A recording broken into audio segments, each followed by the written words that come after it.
La page Eteni Longondo est enfin tournée.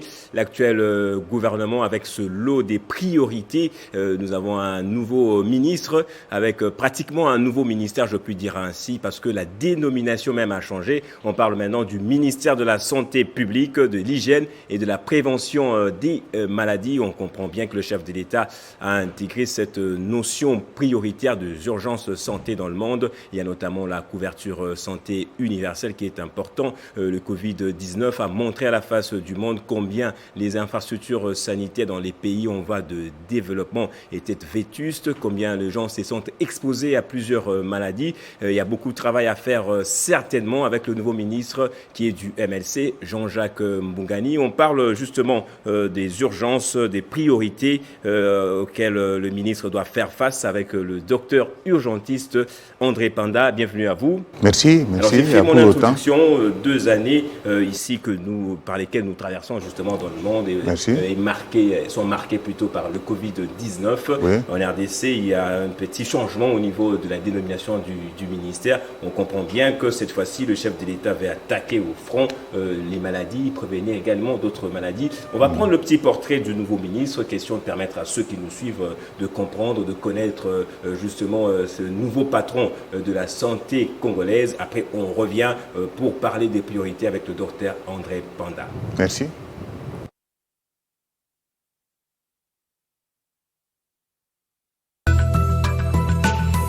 Mama wami, mama wami, mama wami, mama wami. Mama wami. Est un médecin généraliste et diplômé de l'Université libre de Belgique, cadre du mouvement de libération du Congo de Jean-Pierre Bemba, où il a assumé la fonction de secrétaire national en charge des affaires étrangères et de la fédération extérieure du parti. L'actuel patron de la santé est né en Baya dans la province du sud Ubongi.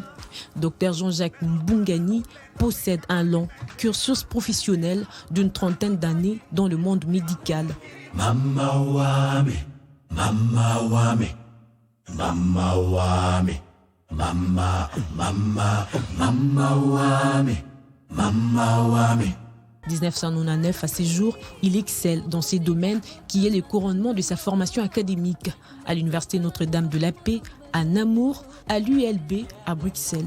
Il a pour mission de conduire les projets de la couverture santé universelle au sein du gouvernement dans le ministère de la Santé publique, dont la dénomination s'étend également à l'hygiène et prévention. Marié et père de 5 enfants, il est l'un des premiers Congolais à ouvrir un cabinet médical privé à Ixelles, quartier Matongué à Bruxelles, capitale de la Belgique. Cabinet dans lesquels la majorité de la communauté africaine de Bruxelles viennent y prendre leurs soins grâce à une politique sociale adaptée aux patients.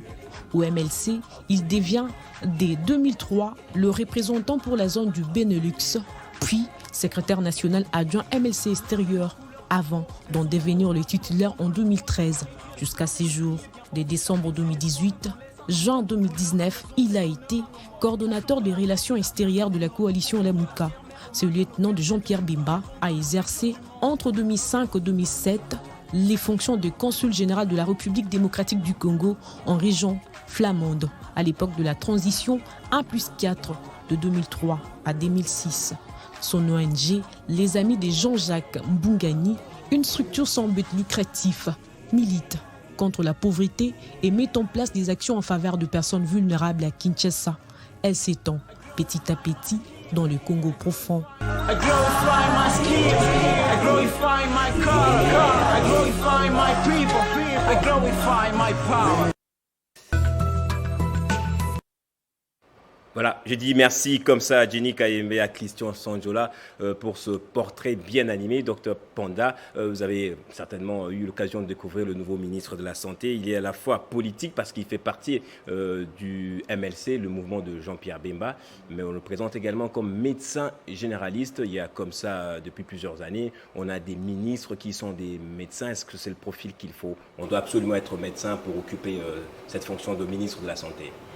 On doit être médecin, bon, je dis oui. C'est un ministère sectoriel, un ministère technique. Donc, toute autre personne aura toujours difficile à comprendre les termes que nous utilisons. Nous avons des termes propres quand nous parlons notre politique. Donc quand nous parlons politique, c'est stratégie. Au ministère de la Santé, ce n'est pas politique politicienne. Et là, nous avons un politique tout fait, mais il est médecin, c'est-à-dire il est capable d'intégrer les politiques de la santé à la politique nationale. Il est vraiment capable, il a étudié à l'extérieur, on n'a pas de doute pour nos compatriotes qui ont étudié à l'extérieur. Un médecin, c'est le profil qu'il faut. On se souviendra encore lors du début, lorsqu'on a détecté le premier cas de Covid-19 ici en RDC, la gestion même de la maladie a été très critiquée, la gestion de Eteni Longondo. Vous étiez justement avec moi ici également l'année dernière. On parle notamment du premier cas, l'annonce a été mal faite. Qu'est-ce que vous reprochez également à Eteni Longondo, qui est partant déjà? Voilà. Bon, je lui reproche effectivement la gestion de cette affaire, y compris la politique vaccinale. Voilà. La politique vaccinale mise en œuvre. Vous voyez, le président de la République a pris des réserves. Dr Muyembe a pris des réserves. Et c'est le ministre lui-même qui s'est fait vacciner. Ça veut dire quoi tout ça? On ne sait pas comprendre. On nous fait croire que le vaccin, c'est le salut, c'est qu'il convient pour mettre fin à le vaccin, c'est le salut du Covid-19. Mais lorsque le chef de l'État ne s'est pas présenté le lundi 19 avril aux cliniques universitaires, le jour du lancement de la campagne de vaccination, le docteur Muyembe lui-même n'était pas présent. On ne sait pas comprendre ce que ça veut dire. Bon, pour le chef de l'État, bon, je crois qu'il y a peut-être un problème d'agenda. Mais pour Jean-Jacques Muyembe, c'est un peu étonnant, parce que c'est le monsieur vaccin. Il connaît très très bien la notion de vaccination. Et là, nous avons un virus dangereux qui se réactive. Et donne, c'est ça l'information exacte qu'on ne donne pas ailleurs, et Télé 50 peut donner, le cancer du sang. C'est le cancer du sang. Non? Quand il y a plusieurs caillots qui proviennent dans le sang, mais c'est à partir des plaquettes sanguines. C'est ça la physiopathologie de cette maladie-là. Donc, les plaquettes sanguines donnent plusieurs caillots. C'est le cancer. Et le médecin qui n'est pas avisé, parce que le malade ne va pas se présenter dans cette forme-là. Le malade va se présenter dans la forme de l'AVC, c'est-à-dire qu'il y a bloc des capillaires au niveau du cerveau. Il va se présenter au niveau des chocs cardiaques. Il va se présenter au niveau de l'œdème aigu du poumon. Il peut se présenter au niveau d'embolie pulmonaire ou de rein, insuffisance rénale. C'est-à-dire que si le rein n'est pas bien perfusé, il entre en insuffisance, c'est ça. Donc les 4 organes fondamentaux, c'est ça ce que le clinicien verra. Et il ne saura pas la cause. Par exemple, quelqu'un qui ne fait pas la fièvre, mais qui a l'insuffisance rénale aiguë ou chronique, c'est grave. Et qui est en train de dégringoler, c'est-à-dire qu'il avait l'insuffisance rénale et demain c'est une cardiopathie. Donc le médecin généraliste sera directement confus. Alors, maintenant, le temps de trouver le spécialiste, il est mort. Parce que ce sont les urgences majeures. Les urgences majeures pour les 4 organes-là. On va parler également des urgences parce que vous avez mis la puce à l'oreille. Oui. Vous êtes urgentiste. Oui. Je crois que parmi les réformes dans le secteur de la santé, il y a également l'organisation des urgences. Mais parlons tout justement de la Covid-19, de la campagne des vaccinations. On comprend bien qu'on est d'accord qu'il y a un problème de communication. Oui, il y a un problème. À dessein, j'ai l'impression, bien que je ne suis pas habilité à mettre mon point de vue là-dessus. Pourquoi est-ce qu'on ne prend pas à bras le corps cette campagne de vaccination au niveau politique? Est-ce à cause de la méfiance généralisée au sein de la population? La population a le droit d'être méfiante, mais il faut qu'on leur donne l'information. L'information exacte, oui. Pourquoi est-ce qu'on ne communique pas suffisamment? Bon, ici, la communication, il faut entendre que le ministère de la Santé, par exemple, peut ne pas communiquer suffisamment pour des raisons stratégiques. Mais oui, mais ce sont les scientifiques eux-mêmes, et les journalistes, vous devriez toujours inviter les gens pour le contre-débat. Les débats et les contre-débats. C'est à ce moment-là que nous allons informer bien notre public. Mais le ministère de la Santé, rassurez-vous qu'il y a des têtes, donc ils sont suffisamment informés mais ils ont le devoir de C'est vrai. réserve. Moi, je peux vous dire que j'ai invité plusieurs fois, même ceux qui travaillent au secrétariat technique avec le docteur Mouyembe. Je me réserve le droit de citer certains noms. Je me permettrai même de citer le docteur qui a écrit tout un livre 100 questions sur le Covid-19. Il a répondu à toutes les questions sur le Covid-19, mais il ne veut pas se présenter pour informer l'opinion publique. C'est vrai qu'ils sont obligés, le gouvernement est obligé de communiquer, d'informer. Là, je les accuse directement. Alors, docteur, est-ce qu'on expose la population en leur donnant ce vaccin? On expose, oui. Par exemple, le cas du Congo. Oui et non, ou Non, oui, carrément. pour le cas du Congo, c'est Voilà. cas par cas. Ok. Pour le cas du Congo, je vous donne les statistiques. Ce que j'ai avant de venir ici, il y a environ 28 000 cas et 90% de ces 28 000 c'est guéri. Les décès, c'est moins de 1000. Donc on n'a pas besoin de vaccination. C'est vous qui le dites, docteur. Ça m'impressionne. Mais Moi, j'étais nous prêt à aller me faire parlons vacciner. santé publique. Comment on va faire pour voyager alors? J'en reviens. Oui. C'est une maladie des voyageurs, comme je l'avais dit autrefois. C'est moi qui ai prononcé ce mot-là pour la première fois. Ici, sur Oui, ici sur Télé 50. C'est une maladie des voyageurs et j'ajoute une maladie diplomatique. Donc, ceux qui voyagent doivent se faire vacciner. Et ceux qui entrent au pays doivent se faire vacciner aussi à l'aéroport avant de venir ici. Ceux qui voyagent doivent se faire vacciner. Vous vous rappelez, le premier cas venait de l'Europe. Quand nous avons eu le premier cas, le cas là où il y a eu problème d'identité et tout ça. De communication. De communication Dès le début, aussi. on a senti qu'on communiquait suffisamment pas bien. C'est un monsieur théâtralisé oui, avec c'est le un ministre monsieur Longondo. qui est venu de l'Europe. Donc pour le moment, nous devons avoir une politique d'immigration, comme j'ai dit que c'est une maladie de voyage, une politique d'immigration qui insiste que vous prenez votre visa et puis vous montrez votre cahier de vaccination, vous venez au pays. Un peu comme on fait avec la fièvre jaune. Exactement, c'est exactement, exact. C'est une pandémie. Donc vous quittez chez vous pour venir ici, vous devez vous faire vacciner. De même, quand vous voulez quitter ici pour aller ailleurs, prenez le vaccin qui est disponible. Si c'était simple aussi que ça, le chef de l'État l'aurait fait. Apparemment, il y a l'OMS ainsi que toutes les grandes firmes pharmaceutiques qui imposent pratiquement à d'autres pays la vaccination, docteur. Oui, ça viendra à partir du mois de septembre. Liées, à partir du mois de septembre, le monde entier adoptera c'est cette politique que je viens de dire. Nous devons nous y préparer. Avant de voyager, faites-vous vacciner. Et vous venez à l'aéroport, on vérifie votre carte de vaccination. Comme on fait aussi le test Covid qui sort dans quelques instants, il y a des tests comme ça. On te trouve positif, on te vaccine directement. Tu ne peux pas aller même en isolement sans être vacciné. Tu refuses, tu entres dans l'avion, tu rentres. Alors, est-ce qu'on doit également vacciner ceux qui sont en contact direct avec les voyageurs? C'est la raison pour laquelle on a lancé oui, le personnel médical, oui. Le personnel médical, on n'a pas de choix. C'est un risque de métier, donc on doit prendre le vaccin. Et la coagulation, là, à mon sens, il faut prendre l'aspirine, c'est un anticoagulant. Vous le prenez 2 fois par semaine, vous prenez votre vaccin, et après 2 semaines, vous laissez votre aspirine, vous n'aurez pas la coagulopathie. Répétez s'il vous plaît, docteur, je vais écrire pour nous moi avons également. un anticoagulant simple, c'est l'aspirine. Oui. On va prendre avant de se faire vacciner, parce que moi, j'ai vraiment... Oui, le même jour là que vous partez pour vous faire vacciner, vous prenez votre aspirine et puis vous répétez encore une fois dans la semaine, et puis l'autre semaine, et puis c'est fini. Vous n'aurez pas les caillots de sang. Pour plus de 50% des cas. Voilà. Vous n'aurez pas ça.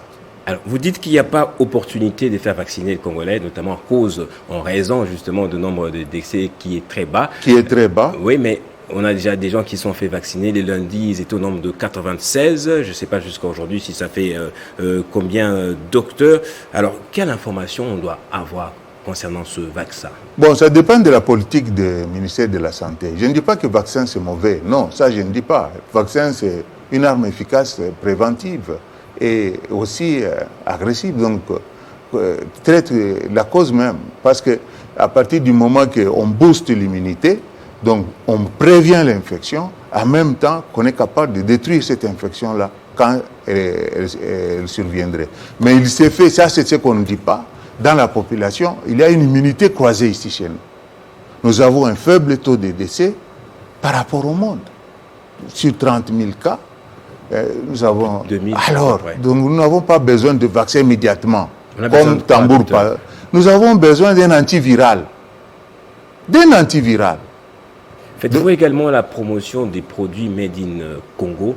Je ne vais pas citer Made les noms. in Congo, J'ai reçu également un autre pharmacien qui a dit qu'avec des produits qu'on trouve dans nos pharmacies, on peut facilement être guéri. Oui, la du faiblesse, COVID-19. il y a une faiblesse. Celui qui a fabriqué, par exemple, Manavit, Oui.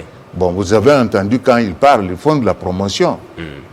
Mais ils ne disent pas que Manavit était un antiviral. C'est ça le mot que je vais entendre. Ok. Moi, je suis intéressé à Ça veut entendre dire quoi que quand on dit antiviral? Manavit, c'est un antiviral. C'est ce que je veux entendre. Mais on dit qu'il soigne. Soigner en médecine, c'est-à-dire réduire les symptômes. Voilà. Hein? Donc, faire disparaître la fièvre, c'est soigner. Faire disparaître les maux de tête, c'est soigner. S'il y a la toux qui s'en va, vous avez soigné. C'est aussi bien. Mais je veux entendre le mot antiviral chez les phares, parce que le titulaire est parti, paix à son âme. Maintenant, nous autres qui sommes restés, particulièrement ceux qui sont à Kimpese et qui travaillent avec lui, doivent nous dire que c'est un antiviral. Ça change quoi quand on dit que c'est un antiviral? Mais là, c'est ça la découverte. Là, nous allons vendre Manavit.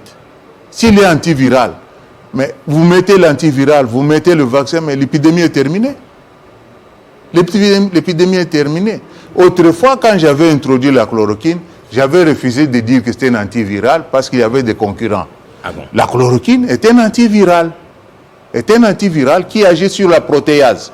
La protéase, l'enzyme qui fait qu'il y ait production de vibrions, donc la multiplication des virus. Ce qui explique que sur le terrain, comme nous avons pris les antiparasitaires de type malaria, donc tous les Africains, vous pouvez voir, notre épidémie n'est pas aussi méchante qu'en Europe, hein, et où il y a des 300 000, des 200 000 qui tombent par jour. Hein, ça s'explique par les antimalariens. Donc les antimalariens, il y en a même qui sont partis très loin en Afrique du Sud, jusqu'à croire que Hubertine, donc une autre molécule antiparasitaire, guérirait aussi à Covid-19. Donc il y a les antimalariens qui guérissent effectivement. Alors, on en vient encore une fois au nouveau ministre de la Santé, Jean-Jacques Mbungani. Vous avez appris certainement en suivant ce petit portrait que même la dénomination du ministère a changé. On parle aujourd'hui du ministère de la Santé publique. J'ajoute également hygiène, je crois, prévention des maladies. Est-ce qu'en changeant cette dénomination, on peut comprendre que le chef de l'État a une autre vision de la santé en République démocratique du Congo? Une approche de la question. Oui. C'est-à-dire le ministère de la Santé classique ne s'occupait presque que des cas curatifs, donc des cas cliniques. Vous voyez, on visite les hôpitaux, tout ça. Mais la rougeole, les épidémies, ce sont des choses qu'il faut prévenir. Les priorités, les urgences pour le nouveau ministre, ça c'est ma dernière question avant que l'on revienne pour parler. Lutte contre les épidémies, donc Voilà. sur le plan clinique, Oui, donc épidémiologique, lutte contre les épidémies. Pour moi, la rougeole est une préoccupation nationale, beaucoup plus que ne l'est Covid, vu le taux de décès. Il y a Covid aussi, on ne néglige pas, il y a choléra dans les Kasaï, et là où il n'y a pas de l'eau de la régie des eaux, donc dans toutes ces régions-là, y compris même le Katanga, à Tanganyika j'étais là-bas, il y a choléra, et les gens prennent de l'eau de lac Tanganyika directement, ils prennent ça. Donc il y a choléra là-bas. Donc il y a lutte contre les épidémies, lutte contre la tuberculose. Ici, il y a une faiblesse. C'est même financé par le Fonds mondial, mais nous sommes les derniers. On souhaite bonne chance au nouveau ministre de la Santé. On espère bien qu'il viendra collaborer cette fois avec les journalistes, notamment avec notre tribune. Avec vous également, docteur Panda. Je le rappelle, vous avez fait le tour du monde. Vous avez travaillé pour beaucoup de pays. Je suis prêt à lui apporter votre soutien. Un plus. Merci, docteur André Panda, d'avoir accepté notre invitation pour venir échanger, discuter, faire un débat sur les priorités auxquelles ça doit s'attendre justement le nouveau ministre de la Santé. Tout mon plaisir. Merci. Voilà, nous avons bien besoin de vous, le secrétariat technique la Covid-19, même le ministère de la Santé. Le peuple meurt faute de connaissances. Ne nous laissez pas mourir, ne nous regardez pas mourir. On a besoin de l'information, de la communication. Cette tribune est pour vous. Venez à chaque fois que vous voudriez. Merci. Merci.